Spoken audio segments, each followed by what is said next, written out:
Hello everyone, और आज के इस साइंटिफिक एनालिसिस में सभी स्टूडेंट्स का स्वागत है। आज का हमारा ये सेशन कोई बोरिंग लेक्चर नहीं होने वाला। हम एक बहुत ही दिलचस्प और इंटरडिसिप्लिनरी एक्सप्लोरेशन पर जा रहे हैं, जहां हम देखेंगे कि कैसे हमारी प्राचीन हिस्ट्री और आज की बिल्कुल कटिंग एज मॉडर्न साइंस आपस में टकराते हैं। तो चलिए बिना किसी देरी के इस एक्सप्लेनर को शुरू करते हैं। सबसे पहले एक सवाल पर गौर करते हैं।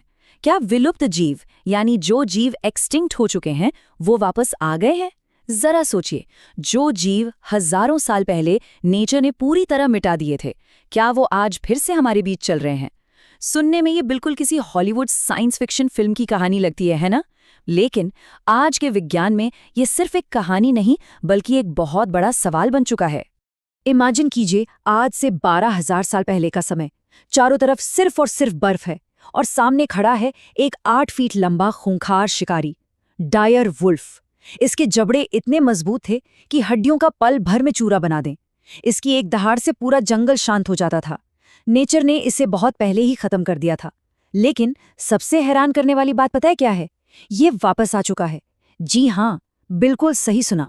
और यहीं से हम आते हैं अपने पहले सेक्शन पर, जेनेटिक्स का खेल, जहां इंसान मौत को चुनौती दे रहा है। अब साइंटिस्ट सिर्फ जानवरों की क्लोनिंग तक ही नहीं रुके हैं, बल्कि वो इवोल्यूशन या विकासवाद की घड़ी को ही उल्टा घुमाने की कोशिश कर रहे हैं। अब सवाल ये है कि ये चमत्कार हुआ कैसे? तो इसका जवाब है क्रिस्पर, CIRSPR। इसे आप जेनेटिक कैंची भी कह सकते हैं। ये एक ऐसी कमाल की तकनीक है जो हमें जीवों के DNA को बहुत ही प्रिसाइज तरीके से एडिट करने की ताकत देती है। कोलोसल बायोसाइंस नाम की एक कंपनी ने क्या किया, उन्होंने 13,000 साल पुराने दांत और कान की हड्डी से DNA के कुछ टुकड़े निकाले। ये बिल्कुल वैसा ही था जैसे किसी जली हुई किताब के बिखरे हुए पन्नों को फिर से जोड़ना। और फिर इसी क्रिस्पर तकनीक का इस्तेमाल करके उन्होंने आज के भेड़ियों के जीनोम में उन प्राचीन गुणों को एडिट कर दिया। और इस जेनेटिक एडिटिंग का सीधा जीता जागता नतीजा हमारे सामने है।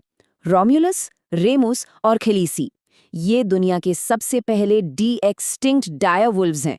मतलब जो चीज कल तक सिर्फ हमारे कल्पना में थी, वो आज हकीकत में हमारे सामने खड़ी है। हमने उन जीवों को लैब में दोबारा बना लिया है जिन्हें नेचर बहुत पहले मिटा चुकी थी। लेकिन रुकिए, यहाँ पे एक बहुत बड़ा बायोएथिकल डिबेट भी शुरू होता है। इकोलॉजिस्ट जैकलिन गिल जैसे एक्सपर्ट्स के तर्क हैं कि ये जो लैब में बनाए गए जानवर हैं, ये असल में डायर वुल्फ नहीं हैं। वो इन्हें जेनेटिक इल्यूजन या आनुवंशिक भ्रम कहती हैं। उनके मुताबिक ये सिर्फ आज के भेड़ियों का एक बहुत ज़्यादा मॉडिफाई किया हुआ रूप है। तो एक तरह से हम असली प्रकृति नहीं, बल्कि एक नकली प्रकृति तैयार कर रहे हैं। तो यहाँ हम सभी के लिए एक सोचने वाली बात है, क्या हम सच में नेचर को फिर से बना रहे हैं, या जाने अनजाने में नए राक्षसों को डिजाइन कर रहे हैं? आज अगर हम भेड़ियों को वापस ला सकते हैं, तो क्या कल हम डायनासोर वापस लाएंगे, या फिर कोई जेनेटिकली इन्हांस्ड सुपर सोल्जर बना देंगे? इस तकनीक का अगर बेकाबू इस्तेमाल हुआ तो इसके परिणाम कितने विनाशकारी हो सकते हैं, इसका अंदाजा लगाना भी मुश्किल है। चलिए अब हम अपना एकेडमिक फोकस थोड़ा शिफ्ट करते हैं और सेक्शन 2 पर आते हैं, प्राचीन कथाओं का विज्ञान। अब हम मॉडर्न जेनेटिक्स से निकलकर सीधे अपने ऐतिहासिक ग्रंथों की तरफ चलेंगे और देखेंगे कि क्या वो सिर्फ मिथ हैं या उनके पीछे कोई ठोस वास्तविकता है। उदाहरण के लिए ऋग्वेद के सुदर्शन चक्र को ही ले लीजिए, जिसे अक्सर व्हील ऑफ टाइम या समय का पहिया कहा जाता है। आमतौर पर लोग इसे सिर्फ एक धातु की डिस्क मान लेते हैं, लेकिन अगर हम इसे आज की मॉडर्न प्लाज्मा फिजिक्स के नज़रिए से एकेडमिक रूप से डीकंस्ट्रक्ट करें, तो थ्योरी ये कहती है कि जब ये चक्र हवा में घूमता था तो इसकी भयंकर रोटेशनल स्पीड हवा के मॉलिक्यूल्स को जलाकर प्लाज्मा जैसी हीट जनरेट कर सकती थी। मतलब हजारों साल पुरानी ये बात आज की आधुनिक भौतिकी से एकदम सटीक मेल खाती है ना कमाल की बात? और अगर हम प्राचीन हथियारों का थोड़ा और विश्लेषण करें, तो कुछ भौतिकविदों के थ्योरीज हमें पूरी तरह चौंका देती हैं। उनका मानना है कि पशुपतास्त्र जैसे अस्त्र असल में माइक्रो ब्लैक होल जनरेटर्स हो सकते थे, ऐसे हथियार जो मैटर को जड़ से मिटा देने की ताकत रखते थे। महाभारत में जिस भयंकर विनाश का वर्णन किया गया है, उन ग्रंथों में लिखी बातें आज के मॉडर्न रेडियो एक्टिव प्रभावों और न्यूक्लियर फॉलआउट से काफी हद तक मिलती जुलती हैं। शायद इसीलिए जब दुनिया के पहले परमाणु बम का टेस्ट हुआ था तो मशहूर साइंटिस्ट रॉबर्ट ओपेनहाइमर के मुंह से भगवद गीता की ये पंक्तियां निकली थीं, अब मैं मृत्यु बन गया हूं, दुनिया का विनाशक। एक न्यूक्लियस साइंटिस्ट का प्राचीन ग्रंथ को कोट करना इतिहास और आधुनिक युग को एक तार से जोड़ता है। ये इस बात का बहुत बड़ा संकेत है कि हमारे पूर्वज शायद अंतिम विनाश की उस भयंकर शक्ति को बहुत गहराई से समझते थे, जिसे आज का विज्ञान बस अभी-अभी खोजना शुरू कर रहा है। इसी कड़ी में आगे बढ़ते हुए हम आते हैं सेक्शन 3 पर, engineering beyond modern time. Theoretical physics से आगे निकलकर अब हम थोड़ा स्ट्रक्चरल इंजीनियरिंग पर गौर करते हैं कि प्राचीन समय के लोग बिल्डिंग्स कैसे बनाते थे। अगर हम आज की हमारी मॉडर्न रिक्वायरमेंट्स की तुलना 14वीं शताब्दी के तरीकों से करें तो रिजल्ट्स वाकई हैरान करने वाले हैं। आज हमें छोटी से छोटी सुविधा के लिए भारी मात्रा में बिजली, मोटर्स और मशीनरी की जरूरत पड़ती है। लेकिन जरा स्पेन के अल्हम्ब्रा पैलेस की इंजीनियरिंग को देखिए। वहां बिना किसी बिजली के सिर्फ हाइड्रोलिक प्रेशर, पानी के बुलबुले और ग्रेविटी जैसे बिल्कुल प्राकृतिक तरीकों का इस्तेमाल करके ऐसा सिस्टम बनाया गया था जो आज के इंजीनियर्स को भी सोचने पर मजबूर कर दे। अल्हम्ब्रा पैलेस में पानी को ऊपर चढ़ाने के लिए उन्होंने ग्रेविटी को कैसे मात दी, इसका स्टेप बाय स्टेप मैकेनिज्म बहुत ही फैसिनेटिंग है। उनके आर्किटेक्ट्स ने गजब का दिमाग लगाया। सबसे पहले उन्होंने हाइड्रोलिक व्हर्लपूल सिस्टम का इस्तेमाल किया, फिर पानी में हवा के बुलबुले मिक्स किए ताकि पानी का वजन हल्का हो जाए, और अंत में एकदम बेसिक लेकिन सॉलिड फिजिक्स का इस्तेमाल करके उस पानी को प्राकृतिक रूप से 700 मीटर की खड़ी चढ़ाई पर ऊपर धकेल दिया। कोई मोटर नहीं, कोई बिजली नहीं, सिर्फ प्योर इंजीनियरिंग। और सिर्फ अल्हम्ब्रा ही नहीं, मिस्र के पिरामिड भी तो लॉजिस्टिक्स का एक ऐसा रहस्य है जो आज तक नहीं सुलझा। सोचिए, 2.5 टन के भारी भरकम पत्थरों को बिना किसी मॉडर्न क्रेन या भारी मशीनरी के कैसे मूव किया गया होगा।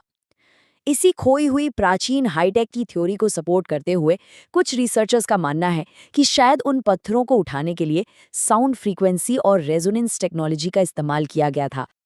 अब आते हैं सेक्शन 4 पर, भविष्य का इंसान। अतीत के जीवों को वापस लाना या पुरानी तकनीकों को समझना तो बस शुरुआत है, एक सीढ़ी मात्र है। असली और अल्टीमेट लक्ष्य कुछ और ही है, और वो है इंसान के भविष्य को पूरी तरह से रीडिजाइन करना। आज का विज्ञान तेजी से सुपर ह्यूमन्स बनाने की राह पर आगे बढ़ रहा है। इंसानों की उम्र को 2 गुना करने पर काम चल रहा है। टार्डीग्रेड्स नाम के सूक्ष्म जीवों के रेडिएशन रेजिस्टेंट जीन्स को इंसानों में डालने की कोशिशें हो रही हैं। लैब में कृत्रिम अंग विकसित किए जा रहे हैं, और तो और न्यूरलिंक जैसे ब्रेन कंप्यूटर इंटरफेस बनाए जा रहे हैं। ये सारी चीजें मिलकर इंसान और मशीन के बीच की उस बारीक सी रेखा को हमेशा के लिए मिटा रही हैं। लेकिन जरा रुककर सोचिए, इस डिजाइनिंग का नतीजा क्या होगा? हो सकता है कि भविष्य में हमारा समाज 2 बिल्कुल अलग-अलग हिस्सों में बंट जाए। एक तरफ होंगे डिजाइनर ह्यूमंस, जिनके पास सुपर इंटेलिजेंस होगी, जो बीमारियों से इम्यून होंगे और जिनकी ताकत आम लोगों से कहीं ज्यादा होगी। ये समाज का एलीट वर्ग बनेंगे। और दूसरी तरफ होंगे नेचुरल ह्यूमंस, जो अपनी सामान्य बायोलॉजिकल लिमिट्स के साथ जिएंगे और बीमारियों का शिकार होंगे।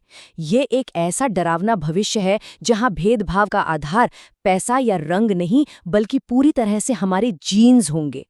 और इसी के साथ हम आते हैं अपने 5वें और आखिरी सेक्शन पर, प्रकृति का रीसेट बटन। इन सारी एकेडमिक बातों को ध्यान में रखते हुए अब हम इस सेमिनार के एक फिलोसॉफिकल कंक्लूजन की तरफ बढ़ते हैं। अगर हम नेचुरल करेक्शन की हिस्ट्री देखें तो पैटर्न बहुत साफ नजर आता है। प्रागैतिहासिक काल में जब डायनासोर का पूरी पृथ्वी पर एब्सोल्यूट डोमिनेंस हो गया तो एक एस्ट्रॉयड टकराया और सब खत्म। फिर इंडस्ट्रियल युग में जब इंसानों ने बेकाबू होकर प्रदूषण फैलाया तो क्लाइमेट क्राइसिस सामने आ गया। और मॉडर्न युग में जब हमारी जनसंख्या और शहरों का एक्सपेंशन हद से ज्यादा बढ़ा तो हमने ग्लोबल पैंडेमिक्स का सामना किया। ये दिखाता है कि जब भी कोई चीज हद से ज्यादा बढ़ती है या असंतुलन पैदा होता है तो नेचर हमेशा अपना यूनिवर्सल रीसेट बटन दबाकर सब कुछ बैलेंस कर देती है। हमारी प्राचीन कहानियों में हमेशा हमारे लिए चेतावनियां छिपी होती हैं। हर ज्ञान वरदान नहीं होता, कुछ ज्ञान सभ्यताओं को नष्ट कर देता है। इतिहास गवाह है कि जब भी मानव समाज ने प्रकृति के नियमों के साथ खिलवाड़ करने की कोशिश की है तो उसके नतीजे हमेशा विनाशकारी ही साबित हुए हैं। तो इसी भारी विचार के साथ हम आज के इस एनालिसिस को यहीं समाप्त करते हैं। सवाल ये है कि क्या इंसान अपने हाथों ही अपनी तबाही की कहानी लिख रहा है? क्या विज्ञान के कुछ दरवाजे ऐसे हैं जिन्हें हमेशा के लिए बंद ही छोड़ देना चाहिए? एक यूनिवर्सिटी लेवल के टॉपिक के रूप में ये एक ऐसा डिबेट है जिस पर हम सबको गहराई से विचार करना चाहिए। आज के इस सेशन का हिस्सा बनने के लिए आप सभी का बहुत बहुत धन्यवाद।